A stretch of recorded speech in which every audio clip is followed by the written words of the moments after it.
my name is Beth Hiley for Board Game Geek for BGGCon 2011. This is going to be a rules explanation of Nefarious, which is published by Ascora Games.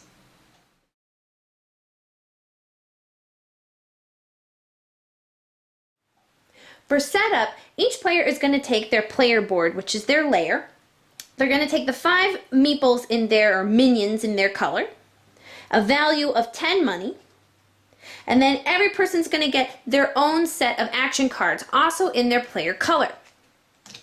Finally, each player is also going to start with 3 invention cards, which are these cards that look like blueprints on the back, and we'll definitely be talking a lot more about those later. And for the entire table, you're also going to draw 2 twist cards, which are these big gray ones, and we'll talk about those last, but those are definitely a fun thing to make your game more interesting. And now, we're ready to begin.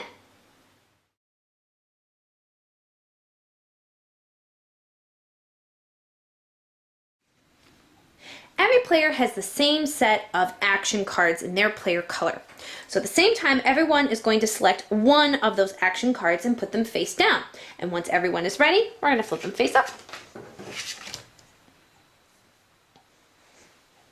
So of the actions that you see on the board, we're going to resolve them in number order. So anyone who chose Speculate, which is the number 1 card, is going to do the Speculate action. If more than one person chose the Speculate action, they would all speculate at the same time. Likewise, then everyone who chose the Invent card would then do the Event action, then Research, and then Work. Now we're going to go over those 4 action cards really quickly, although we are going to look at them in backwards number order.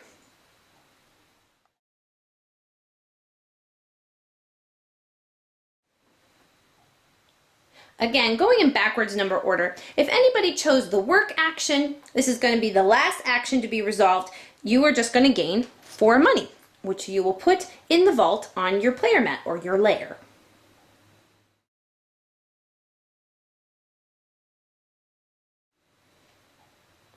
If anyone chose the Research action, they're going to be the 3rd action to resolve, and they are going to get 2 money. So a couple research funds, and they're also going to gain an invention card because they've done the research and now they have some sort of brilliant idea, but it's still only an idea. We haven't yet built the invention. To do that, we're going to have to invent.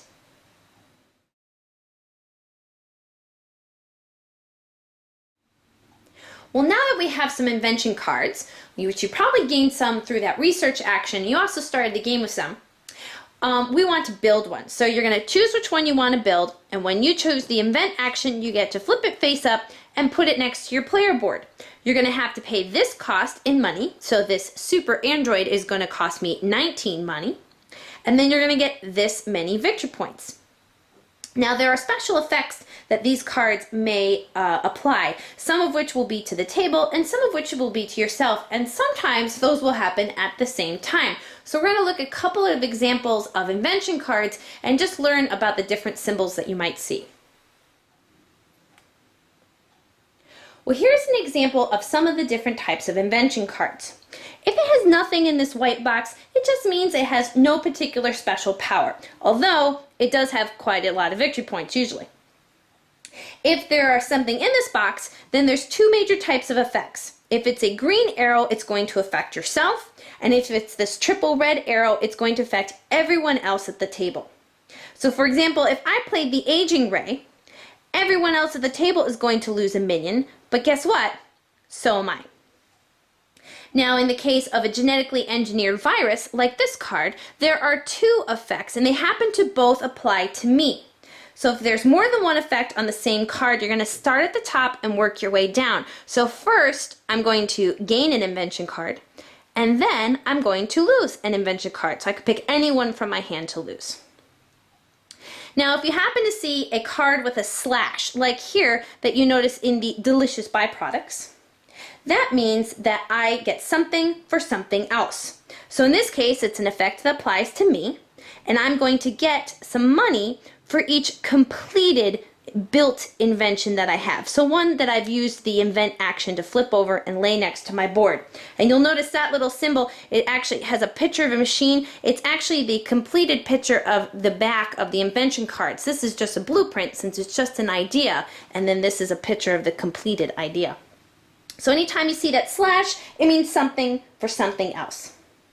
Now, all the invention cards are going to manipulate 3 different values: the loss or gain of minions, the loss or gain of invention cards, and the loss or gain of some money. Now, let's say 3 people in my game all chose the invent action. Myself, I played the aging ray. We'll say that the blue player built the flying cars, and the yellow player built the freezing ray. So there's lots of effects on the table that I have to resolve. Each player is in charge of resolving any effects that apply to themselves in the correct order. So first, I'm going to see if there's any effects that apply to myself, which there are. I lose a minion. And then I'm going to go clockwise around the table and see if anything else applies to me. So from the blue player's card, I'm going to gain 2 money. Then going around the table, from the freezing ray, from the yellow player's card, I'm going to lose 3 money. So I would basically net -1 money. Now from the blue player's perspective, they're going to see, and this all happens at the same time, they're going to see which effects apply to themselves. They're going to gain 2 money.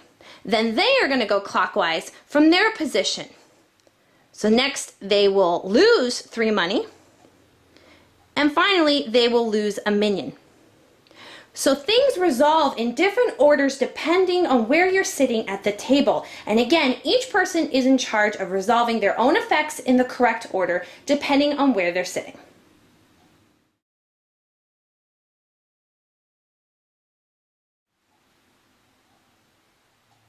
So now we're going to talk about the speculate action. And again, we are going in backwards order. So this is actually the first action to be resolved.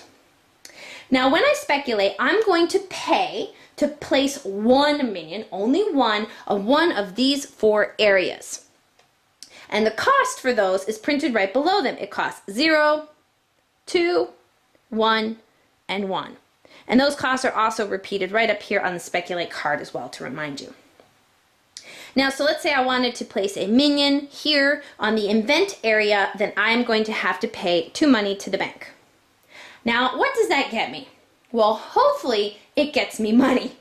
Sometime in a later round, I'm going to check and see if any of my immediate neighbors on my left or my right have chosen an action card that I have a minion who is sort of spying on that action. So I have a minion on event.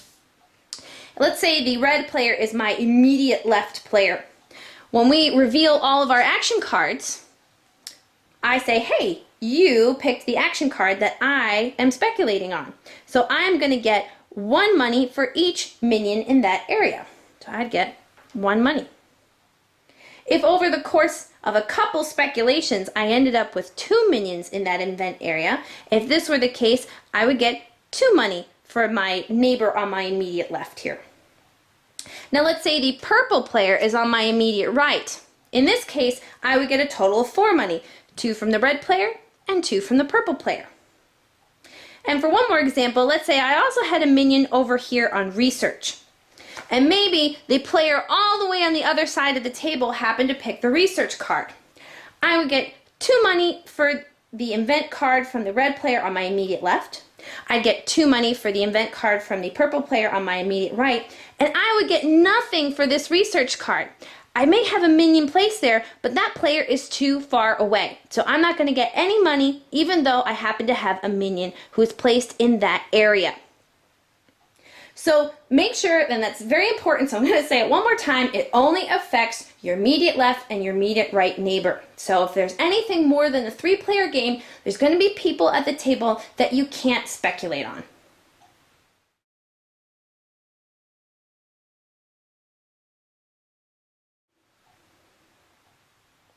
So now that we've sort of described the cards backwards, now we're going to actually look at the full turn overview, because now everything will make sense.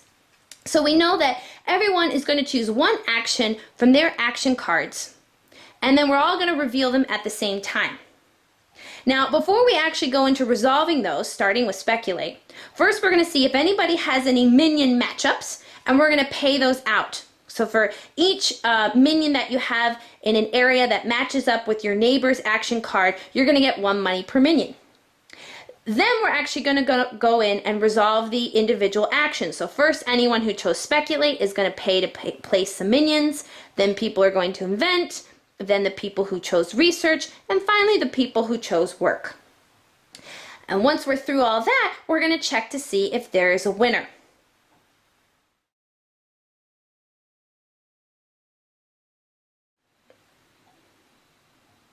Now, as we mentioned before, the winner in Nefarious is the first person to reach 20 or more points. And they have to be in the lead. There can be no ties in Nefarious. There is only one evil ruler of the world. So if there is a tie for 20 or more points, then the game continues for another round until there is a single player who has more than 20 points and more than everybody else. So I just have a selection of invention cards here. Once you lay down an invention and you apply that effect to yourself or the table, depending on if there's a special power there, you can actually just tuck them up. They'll only ever apply once. And at that point, you're just going to add up these values. And as long as you cross that 20-point threshold and have more than everyone else, then you will be the winner.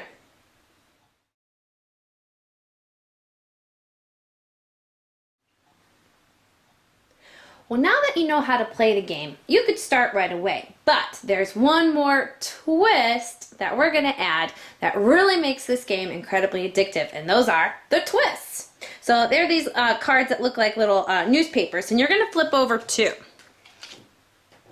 Now each one of these adds a particular flavor to your game that you're about to play. And there's over, I think, 600 combinations of different twists that you can come up with based on the amount that is in the deck. Some of them apply just at the beginning of the game, some of them apply to certain actions, some of them apply to just inventions. You can just read the text on the card, and if there's any that you can't figure out, there's a couple explanations of some of the more particular ones in the rule book. But just to give you 2 examples here, the subliminal advertising gives me an extra victory point for each 5 money that I have. And for the think tank, the players start with 5 invention cards instead of the typical 3. So this one only applies at the very beginning of the game, whereas this one is really going to affect things and affect your point total all the way up until the end of the game. So each game is only going to take you somewhere between 10 and 20 minutes, but these twists can really add a totally different flavor to each game in the future. So that's a rules explanation of Nefarious. I hope you were successful at taking over the world and enjoy the game.